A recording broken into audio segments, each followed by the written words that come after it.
Oh, Canada. Put on a suit, drink water, don't drink and drive. Hey, man, call your mother. It means nothing. It means nothing. Nah, they lying to you. It's about the money. Now you're more fluent.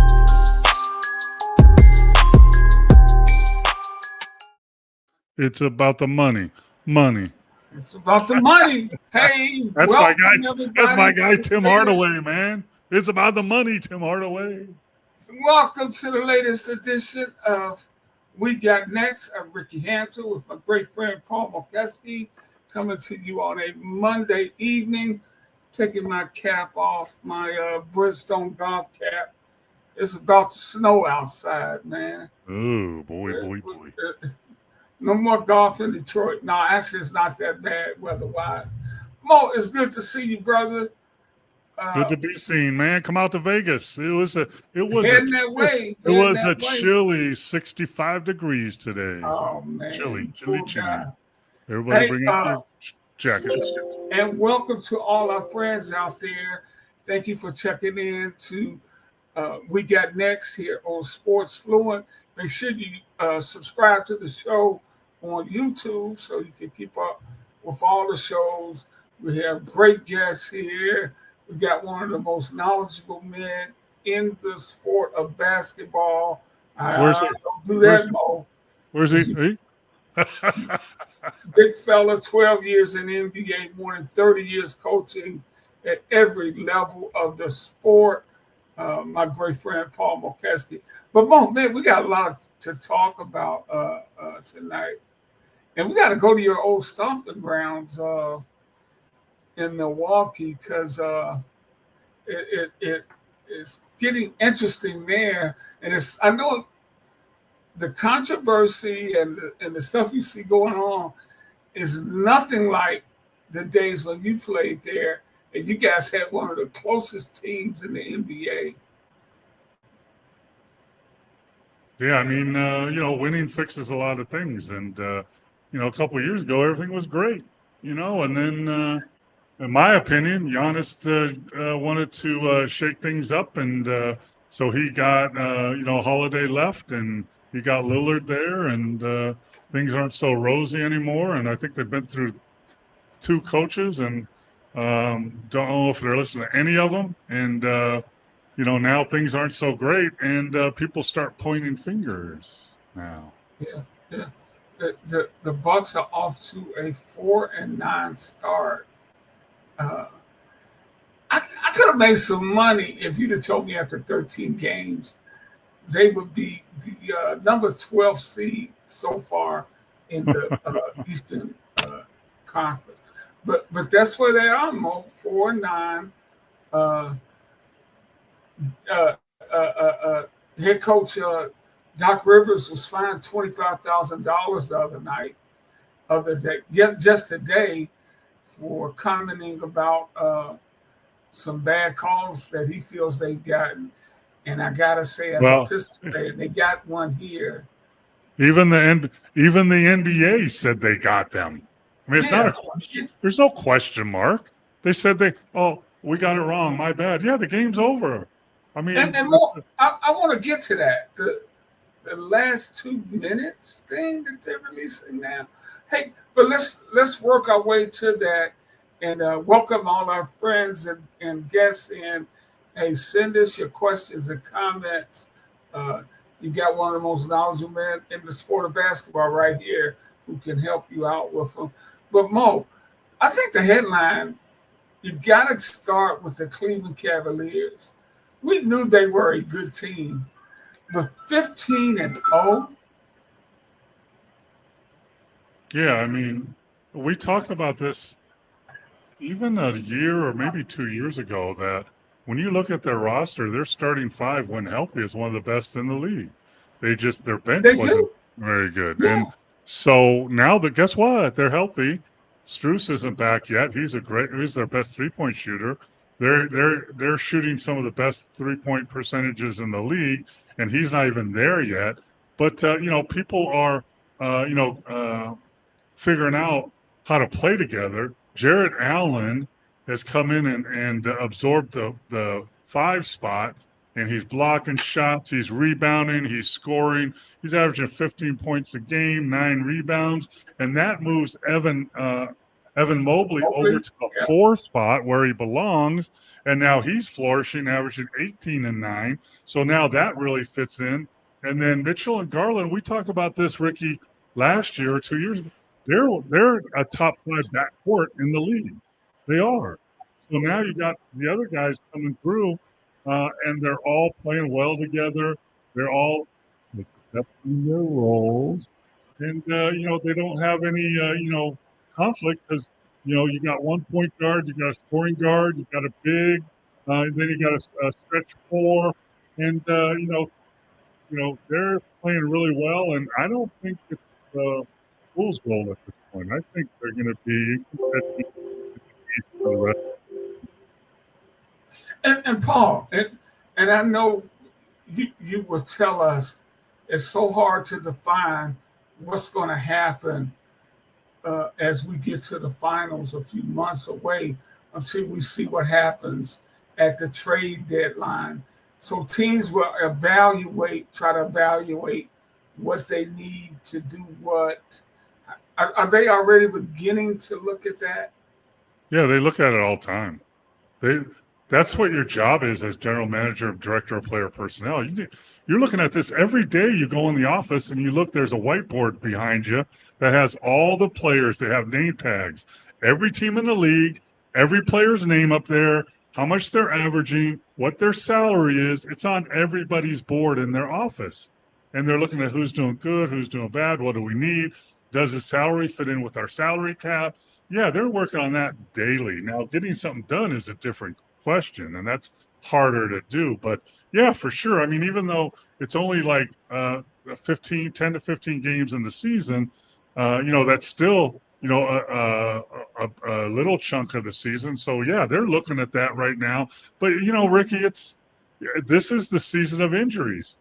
Yeah. I mean, we talked about this last week. There's 10 to 15 all-star players out with injuries. So how do you evaluate your roster when you don't have your roster? So, that's another problem. And the teams that are staying healthy right now are the ones that are at the top. And the ones that aren't healthy, are struggling. But then you got the Boston Celtics who don't have their premier center, Porzingis, and they're still at the top. So that's a different level right there. So, it's a long season. We're not even at Thanksgiving yet. I mean, we won't know what's going on in the season till after Christmas. Looking into January and All-Star break when teams will start making moves. But here's the other thing. If I'm the Milwaukee Bucks or Philly or someone like that, I'm in 12th spot or 13th. I don't just look up. Oh, I'm going to look up. Wow, there's the third place team only 4 games ahead of us. All we got to do is win 5 in a row. We're in 4th spot right now. I mean, so you got to take it with a grain of salt, but at the same time, you got to get your stuff together before it's too late to make that kind of move. Right. You mentioned Philly. Philly, they are 2-10, sitting in the 14th spot. But they're only 3 games out of the 5th spot. So, yeah. I mean, only 2 games in the loss column out of the 5th spot. But Mo, let's look at Philly and Milwaukee. I mean, really, they aren't bottom tier teams, even though that's where they sit today. Yeah, what they don't have their roster. If they have their healthy roster, Philadelphia is the top 4 team, right? Right. I mean, Embiid's been out, Maxi's been out. Paul George is on limited minutes, so they're not a bottom tier team. I mean, there's teams that have no chance of making up any spots, but they're not one of them. Milwaukee's closer to being one that's in the bottom tier because Middleton's out, but he's been out for a long time and they're still struggling. Look at the Denver Nuggets in the West. So they've had the Joker's been hurt. Aaron has been hurt. And they've dropped like 5 in a row. So but then when they come back, they'll be better. Milwaukee getting Middleton back doesn't change their attitude, doesn't change their personality. They got inner problems. They got problems with their players, maybe with their coaching staff. They got problems that are harder to fix, for sure. Yeah. Yeah, but there's one report I saw today that said Doc Rivers and Giannis are butting heads, and Doc had to go in on him. That, who knows what happens in that? But Doc Rivers is a veteran coach, Mo, and I think he's a player's coach. He played the game. Gosh, if a guy can't play for this guy. Well, so, I mean, how many coaches, Budenhauser, Adrian, Griffin, and now Doc? So that means, you know what, when it happens all the time, maybe it's not the other person, maybe it's you. And in my personal opinion, Giannis has gotten a big head. He's got a great contract, and he plays hard. That's great. But, starting to demand that, hey, we need to make a move to get back up on the top. That was the Lillard move. Now saying, hey, my brother's not here. He's a big piece of this team. Come on, man. I mean, that's a problem. I mean, I've been in locker rooms, not really volatile like that. But I remember when I was coaching in the G League in Reno, and Sacramento Kings were our team. So we went early in the season before our season started. And Linda and I went to a game that Keith Smart was coaching in. He invited us there, have dinner afterwards. So we went and we watched the game, and we're waiting for him in the back area by the locker room. And I'm hearing some screaming going on. And, I'm going, we're not going to be going to dinner. And, players stormed out of there. And there was a problem with Keith and a couple of the players. And, quite frankly, I think about a month later, Keith was fired. So, it depends on, it's not. Yeah, Doc, if this becomes a war, Doc won't win that war. No coach would win that war except Popovich.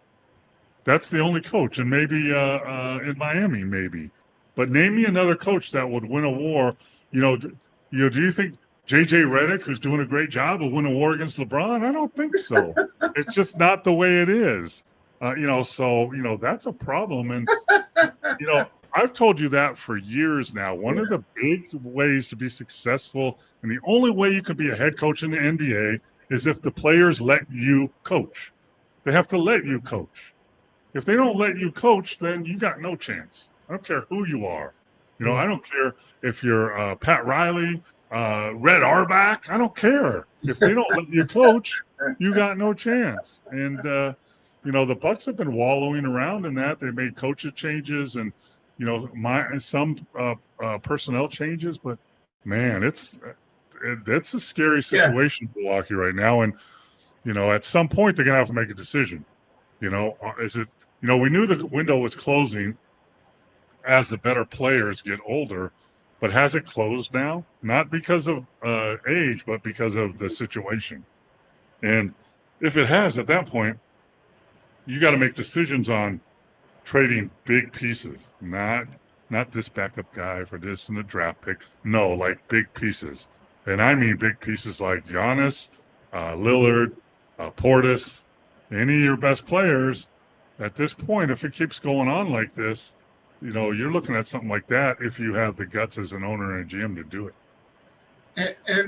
And to Doc's credit, I told you about him getting fined. He got fined for going to bat for Giannis. Yes, Talking he did. about how his guy was in the paint all night getting beat up and shot one foul shot. I think they only shot 9 free throws in that game, or 11. When was the last NBA game you see a team shoot 11 free throws? It averages 20 to 25. So, yeah, and he stood up and Giannis is he's not Paul Mokeski. I mean, he's not a backup guy. He's a former MVP of the league. He should be getting calls. Everybody knows that. Yeah, Mo, you should have got your calls back in the day too, brother. Nah, and I knew it. If you get fouled, you get fouled, man. It's not the way it works, man. That's not reality. And before the show is out tonight, I want to get into this thing they're talking about with the last 2 minutes. I kind of want to save that. And we spoke earlier about a report. We can't substantiate that Doc Rivers and Giannis had a little confrontation with each other in the locker room, and that arguments all the time with teams, Mo, because you guys live together just like you would argue with your brother or your wife or your best friend.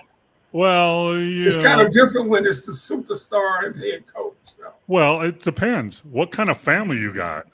You got a good, solid family that has disagreements sometimes, or you got a dysfunctional, crappy family that fights all the time. Those are two different things now. And just because, you're living together doing that doesn't mean you have to be arguing all the time. I mean,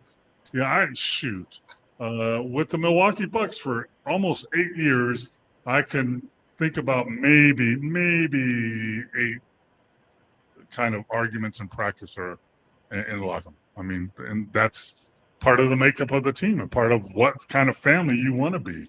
I mean, but what about a couple of weeks ago, there was rumors that Darvin Ham was talking behind Doc Rivers' back and saying some stuff and causing some turmoil, right? And the players weren't happy with him because of his defensive rotation plans, and they didn't believe in him. So Milwaukee's got problems, not just on the court. They have problems in interior, which are harder to fix. You can fix pick and roll coverage. You can fix, hey, we're shooting bad right now, but we got good shooters. It's going to come around. But fixing internal problems like that, very, very difficult. Yeah. Hey, Paul, and we'll get to the West, but I do want to get your thoughts on the in-season tournament. So far, opened up last week, and it seems, I haven't seen all the floors, but it seems like the floors are a little more muted this year. Not quite as loud, a lot more subtle from the floor. I know the one in Detroit is. Yeah, they have the same color schemes, which I like, but they've taken out a lot of the lines and the distraction. I like them now. I think they've done a really good job, and I think they went overboard last year because it was the first year, and they had to make sure the floor stood out. So when fans were watching the game on TV, they could tell, oh, this is an NBA Cup game because of the floor. And I think the word is out now, and I think there's less of that. I love the courts, how they look now. Almost kind of like a video game almost sometimes.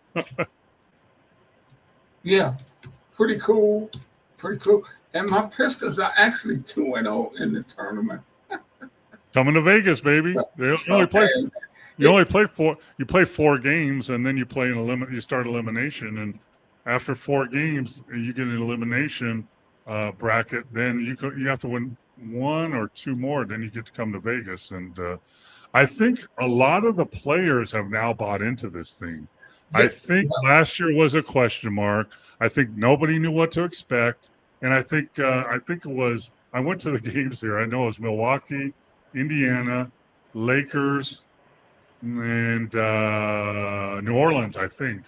And I think they all had a good time here, and they all enjoyed the tournament, and they all enjoyed the process. And that word gets out that hey, it's a pretty cool thing to get here to Vegas and play in this thing. And I think the players are buying in now. Yeah. Hey, Mo, speaking of the in-season tournament, another report has the NBA looking at changing the format of the All-Star game. And the All-Star game is just not what it used to be. It used to be a really good game during the era you played in, very competitive and highly contested. Now it's really a joke. Back when I played, it was a pride thing, and it was pride East against West, and there was pride player against player. Because in the season, Michael Jordan only played Magic Johnson 2 times a season without the playoffs, once in LA and once in Chicago. So I'm going to prove to you, we're going man on man. I'm going to prove to you I'm a better player. That was with a lot of these matchups. Larry Bird proving that you're better than James, whatever it is. And, there's more pride in that. And, I just think it's become nonchalant. I recommended, we've talked about this before. They should change it to the world against USA, because over the half the players in the NBA now are not USA players, and that would be a good competition. There would be pride on the line, and I think they'd play hard because nobody plays defense right now. Or I brought up, remember a month or so ago, break it up into a 3-on-3 tournament. So you you have 30 players, you break them into 10 teams, and you play a round robin tournament, maybe winner take all, whatever it is.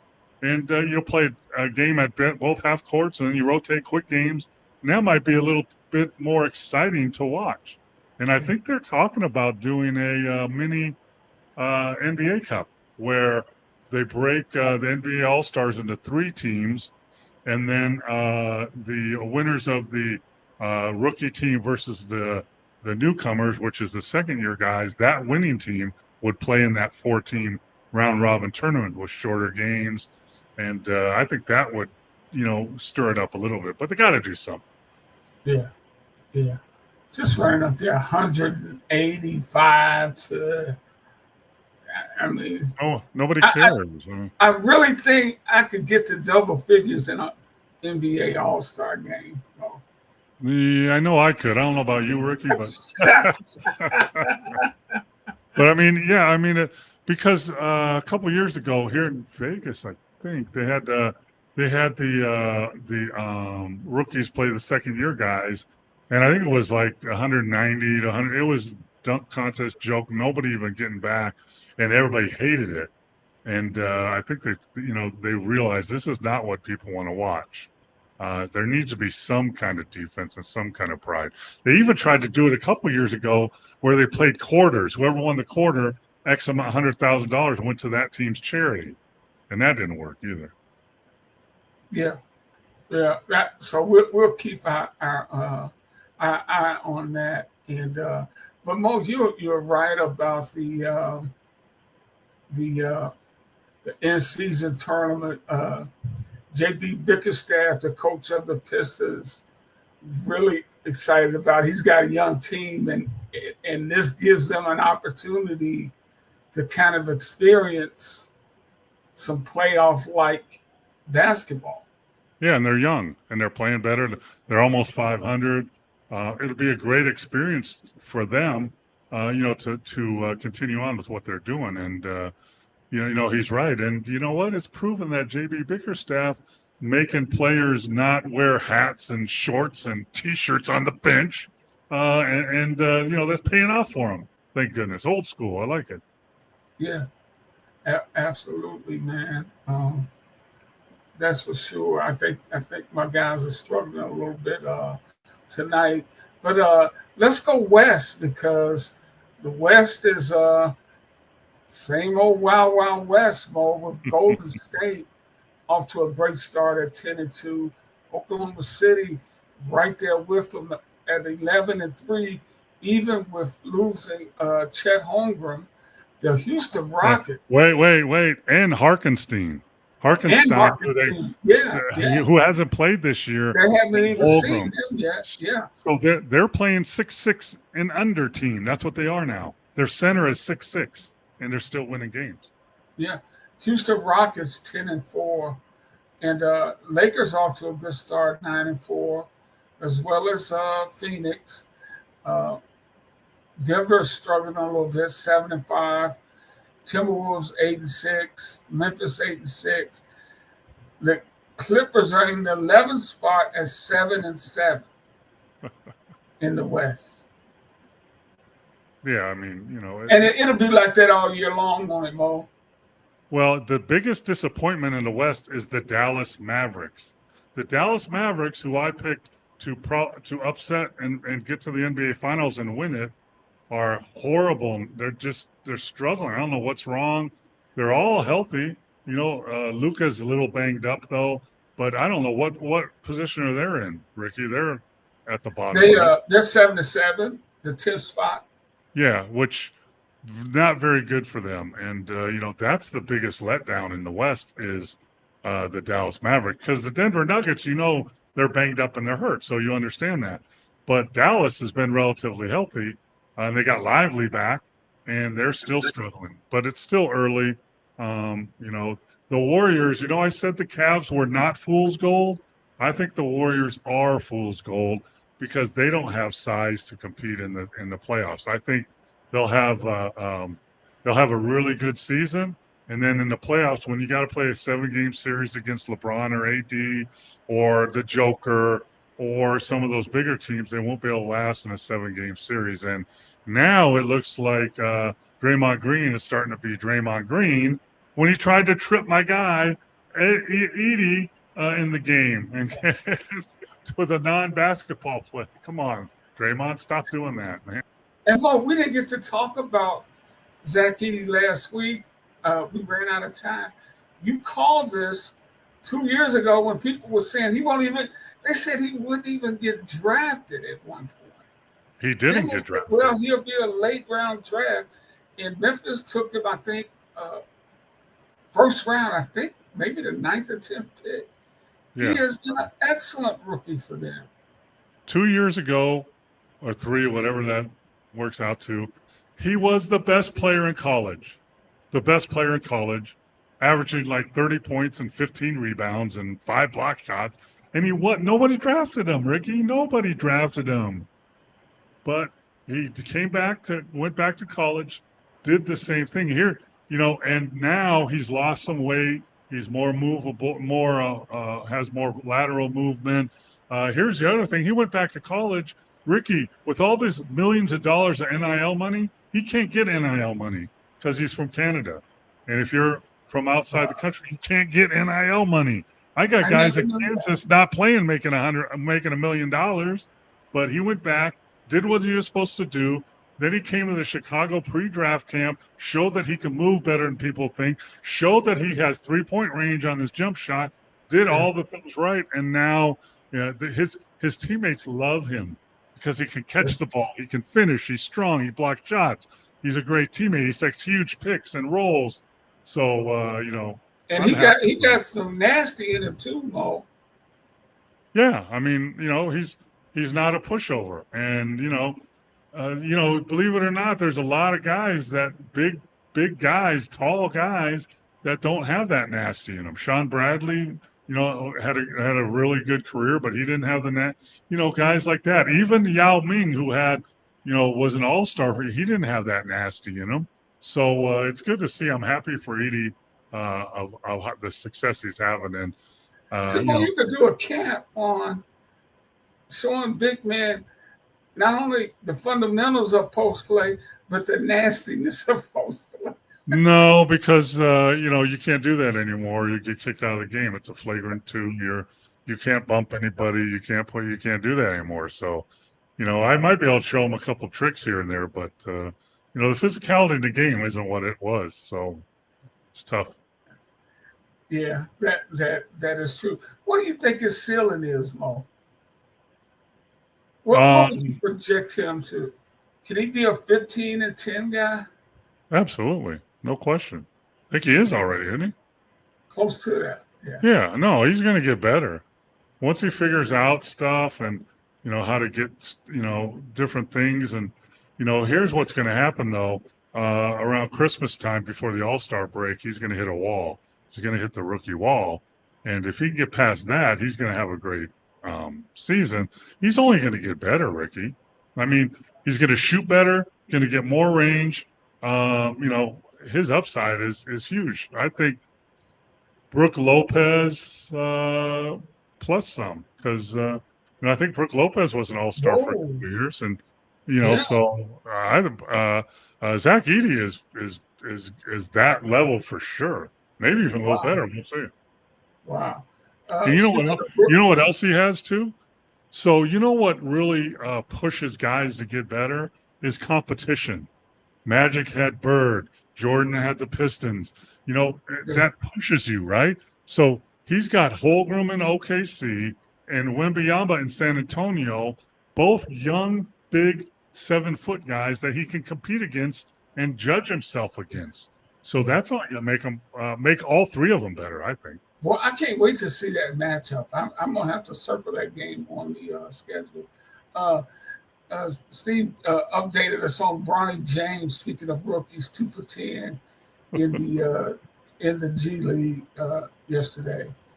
But at least LeBron's not pushing. Why is he not on the team? And why is he not getting in the games or whatever? No, LeBron knows better than that. Bronny's not an NBA player yet. Yeah. Will he be? I don't know. Nobody knows. He's struggling in the G League now, like we thought. He only averaged 5 points a game at USC in college. Of course he's going to struggle. The G League is no joke. You know that. They're really good players there. So he's struggling. He'll feel his way. The thing that bothers me, though, he's not traveling with the team. He's not traveling with his G League team because they fly commercial. So he's not traveling with. He's only playing home games. Wow. So that's part of the experience. I've been there. I was in the G League for 8 years, and it's no fun. You got a 6 a.m. flight you got to get up at 4 a.m. for, and you got 3 connections to get somewhere. It's not fun, but it's a learning experience. You get your own damn bags. You get on the bus. You put your bags on your own bags on the bus. It's part of a learning experience. I always thought every rookie needs to spend at least 2 weeks in the G League just to see. That's not all fun and games. But that's kind of a letdown for me. And it's tough for the coaches and this team, right? So they have Bronny at home games, not on away games. He's not traveling, not bonding with the team. The good news is, LA G League team is they practice in the same facility as the Lakers do, and they play in that facility. So, they're right there. But come on, Bronny, get on an airplane, man. Fly coach for once in your life. He's probably never flown coach, ever. He's always been on private jets. Yeah, you know what? I've heard some major leaguers talk about the humbling experience of going down to the minors and having to do that to work their way back up. It really makes you appreciate being in the big leagues after you had a taste of it and then had to fight your way back. Yeah, I mean, you're in RGV down in Texas, and you get up at 3:30 in the morning to catch a 5:30 flight. You have 3 connections to get to Cleveland, and then you got to take a 4-hour bus ride to get to the little city that their G League team plays in. Then you play the game, and you do the same thing the next day to get to Austin, Texas, or something. It's not fun, but you know what? You grow and you learn to enjoy it. Playing back like the old days, playing cards in an airport, or just telling stories, or getting on a bus and watching a movie and having a bus ride down the country. That's something that it's not fun sometimes, but it's it's a learning experience, and I'm sad that Bronny's not doing it. When I was in the G League, man, I had Bobby Simmons, I had James Johnson, I had Garrett Temple, I had 10, 15 NBA guys come play at sometimes, and they always what they did, they went on the road with the team, and what they did, they paid for their dinner. When you get to a town, they took the team out to dinner, paid for it. Put your per diem away. I got this. That's leadership. Yeah, absolutely. Hey, Mo, New Orleans is off to a disappointing start. 4-10, they're in the 14th spot, only in front of Utah. And once again, Zion is out indefinitely. Yeah, come on, man. I mean, that's. I'm sorry, it's a lost cause. It's close to the time to put Zion in Ben Simmons' area, right, in his category. Same deal. All this upside, all this hoopla, all this potential, and for what? I mean, how can you rely on him? I mean, you can't build a team around someone like that. They don't play enough. Too bad. Yeah. He is I'm looking at he was averaging 22 points a game, but this time it's his hamstring that's gone out on him.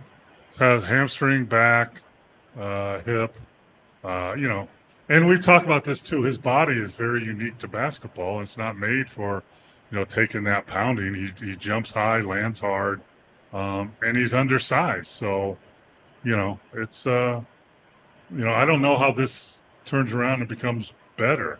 So, if you're the team, do you try to get something for him while you can? I mean, are they the most disappointing team so far? No, I didn't expect that much from him anyway. No. I mean, the most disappointing team, period, is the Milwaukee Bucks. Not even close. Not even close. You're Milwaukee Bucks, Mo. No, I'm the Pistons.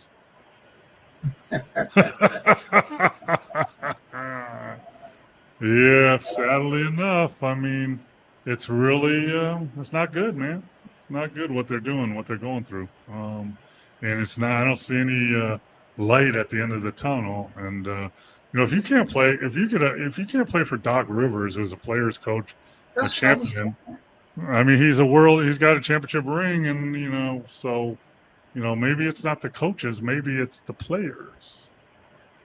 That is exactly what I was saying. Hey, Paul, but I wanted to ask you about this thing the NBA is doing. Maybe they've been doing it. I've never heard of it before until this year. It's called NBA officiating last 2-minute report. They've been doing that for years. And they've been doing it publicly? Yes, it comes out publicly, yeah. Yes. They've been doing that. I think that really kicked in when they had the debacle of the referee that got involved with betting and was thrown in jail. And there was, they wanted transparency in refereeing. And, so that was their kind of answer to do that, which makes no sense because, so you grade the last 2 minutes of the game. And I mean, in this week, Ricky, in the last 2 minutes, the referees have admitted that Tatum traveled before he made a game winner in Boston, and that Giannis didn't foul whoever it was that fell down and gave him 2 free throws to win that game. Yeah. That's only in the week. That's this week. So and what's the point? Here's what they should do then. They should name the referee that missed the call and fine them. They should fine them like you fine players for technical fouls. You should fine them. If you cost a team a game, you should be fined. The referees make between 100 and 500 grand a year, so you need to start fining them. What they do is they bring them down in the ranking, and the big money in NBA referee is in refereeing the playoffs. When you referee the playoffs, you make a ton of money. If you referee all the way to the NBA Finals, you probably double your income. So that's no, what they use. That's a tough job. You were granting that, right? That's a tough job. Yeah, it's a very difficult job, but it's not that freaking hard. It's not that hard. Is it harder to referee now or in your era? I don't know. I mean, in my era, you could bump players coming across the middle. You could, take hard fouls at the rim and they shot free throws. Now you can't touch anybody, so everything's a foul. I mean, I don't know as a player. Some of these calls are so outrageous. I mean, someone goes to the basket, does a spin move, falls down, and they call a foul. No one even got touched. No one touched anybody, and now the players are just accepting it. I mean, back in my day, there'd be a problem. There'd be some conversation going on, which would lead to technicals, and that would be a problem. So, I mean, I know it's difficult, Ricky. I know there's split-second decisions, but they miss obvious calls. Everybody saw. I could see, if I was sitting on the bench, I could see that Tatum traveled. He shuffled his feet. Easy call. It's not hard. I could see that whoever the Piston was that fell down, spun around, was out of control, and that Giannis didn't touch him. I could see that. I mean, you got to get the basic stuff right, especially when the game's on the line. Well, And Paul, I heard on Detroit radio, I heard a guy talking. Well, these guys are so athletic today, it makes it hard. But NBA players have always been athletic. come on, man. You think that Jason Tatum's harder the referee and more athletic than Michael Jordan? Dominique Wilkins? Come on, man, shut up. That's not. Now there's a more volume athletic players in the NBA now for sure, but they were still there when I played. I mean, just look at some of the video of Dominique Wilkins blocking. Come on, man.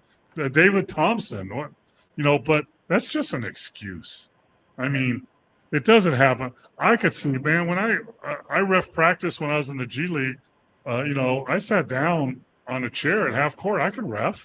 I could see what was going on. I could see when someone got an advantage. I could see when someone tried. It's not that hard. I mean, it's a hard job, but come on, man, you get paid big bucks. You got to train eye, right? Yeah, when you got that. I mean, it's not. The hardest thing is the block charge, okay, and the goaltend, but there's hardly any goaltending calls anymore. But the other stuff's not that hard. You either hit them or you didn't. You either traveled or you didn't. I mean, and they let so many things go away. The Euro step, the James Harden 8 step back, step, shoot. Come on, that's traveling. I mean, come on, man. Now you go to a high school game, Ricky. They're all doing it. All these high school kids are doing that stupid move. I mean, you're moving your pivot foot twice. How is that not traveling? I sound like old man, get off my lawn, but hey, it's true, man. But Mo, you're speaking the truth, man. You were speaking what I'm sure everybody tuned in is seeing. And hey, send us your questions and comments. Got a question here saying that not only the 76ers, but the Bucks, not only the Bucks, but the 76ers have been very disappointing this year. Yeah, I agree. But the 76ers and Embiid's been out. Maxi's out now. There's a reason for that, right?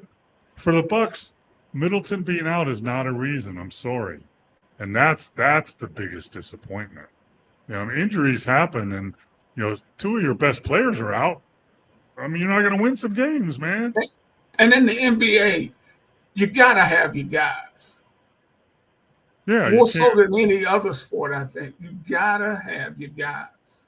Yeah, it's like, there's only 5 guys on the floor. In football, there's 11. Yeah. So you can lose an offensive lineman, a receiver, and a running back, and you're still okay.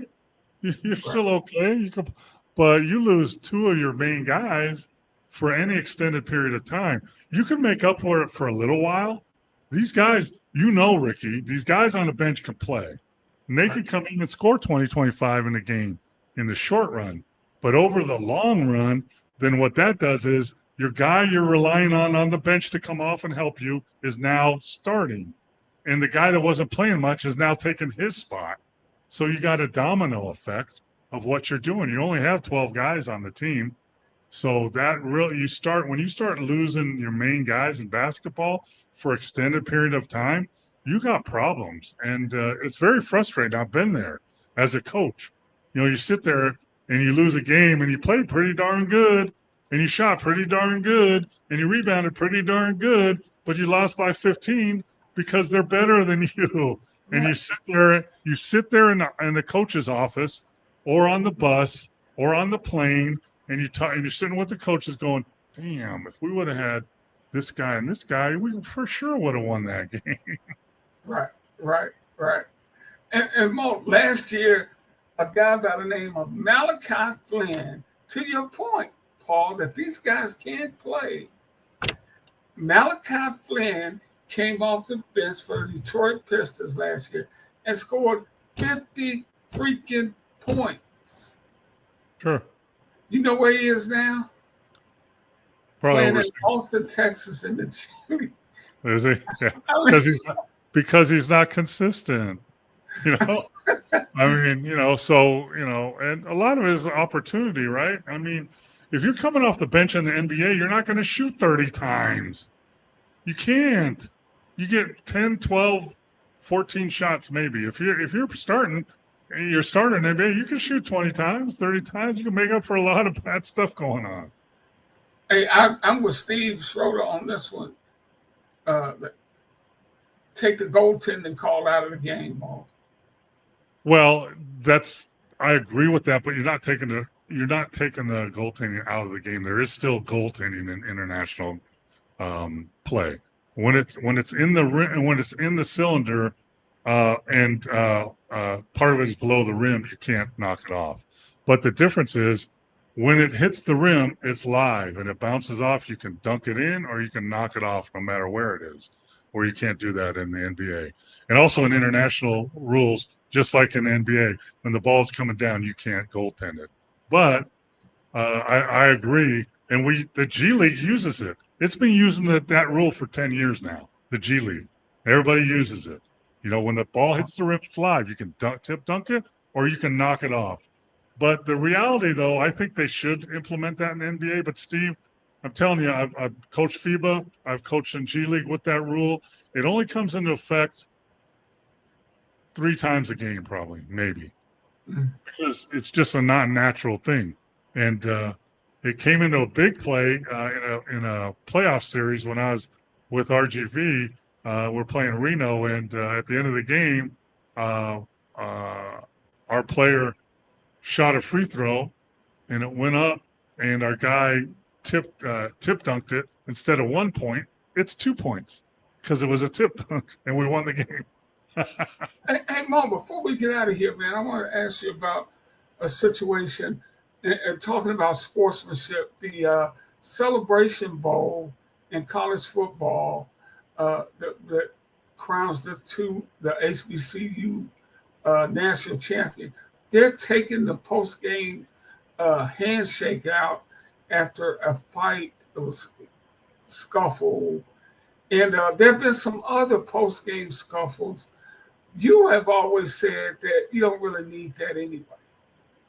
I think it's pretty fake. I mean, back in the day, it was like a gentleman's thing to do. I think it is in hockey. You know, that's kind of, what they do. But I'm telling you, I've witnessed in college when I was at USC, I witnessed a brawl after the game with Arizona State. I had to break it up in the handshake line. I was there. I saw it. And up in Canadian Professional League, I've seen 3 or 4 brawls at the handshake line. So I'm like, why, if it's not really necessary for sportsmanship and all that stuff, it's kind of false to me. Why have it if there's that outside chance that those emotions that are happening during the game, trash talking, Ricky, you're so-and-so, Ricky, you're garbage, Ricky, you can't play, Ricky, you're family, Ricky. So at the end of the game, I'm gonna shake your hand and you're gonna take it forward. I got a shot at Mo right now. Bam. Hey, well, tell me this then, Paul. In the NBA, you see it all the time. People been going at each other for 48 minutes exchanging jerseys. Do you like that? No, I think that's ridiculous. Now, I wish I would exchange jerseys with Magic Johnson and Michael Jordan, and Yeah. I wish I would have done that. They probably said, no thanks. But I never thought that's You just professional. knocked me across the arena a couple of minutes ago. Yeah, I mean, I don't think that's professional. Now, if you want to do it for a charity, this ball behind me is a Shaquille O'Neal autograph ball of his rookie All-Star game. I got 3 of them. I auctioned off 2 of them at my golf tournament, and I kept one for myself. But that's one of the only things I have because I didn't think it was very professional. And if you're going to do that, then wait till you get to the locker room and do it back there. You don't have to do it on the court. This isn't soccer. Come on, man. Changing jerseys, guys change. I mean, that's ridiculous to me. Did you ever go in the other team's locker room? Sure. Yeah, every once in a while. I mean, after a playoff series to congratulate them if I didn't out there, yeah. And sometimes if I knew, like when we played Philadelphia sometimes and Mike Kaminsky was on that team and, and we're in Philly and I'm going to go out with them to have a dinner afterwards and a couple beers, and he's still, I'm going to go in their locker. I'm going to wait for him in the locker room. I knew all the guys. It's, that kind of situation. But I'm not going to exchange jerseys with them. And see, I actually like what the NBA does now. If after the game, if you want to go shake somebody's hand, you can do it, or you can just go to the locker room, whatever. Yeah, why not? I mean, it's in football, right? They do it. The quarterback, head coaches always shake. Quarterbacks tend to do it, but anybody else is on your own. You want to go shake someone's hand? That's great. You don't? That's okay. He says the Rockets are beating the Bucks, 88-85. That's what I have. In the fourth quarter, they got time to come back. Houston's an improved team this year, Paul. They're very physical, very tough. Dylan Brooks gives them a little edge. Good guy. They got a really good 7-foot kid. I can't remember his name. He's their center. He's a really good player that you don't even hear about. I'm going to look for his. I don't even have it here. But he's a good center. So they're not an easy out anymore. I mean, they have a good, solid team. And the Bucks are feeding. We'll have to talk more about them next week. We got to get out of here. Man, we had a nice crowd here. Send us your questions and comments. And we appreciate those who checked in. Thank you so much for watching. We got next from my great friend Paul Mokeski. I'm Ricky Hampton.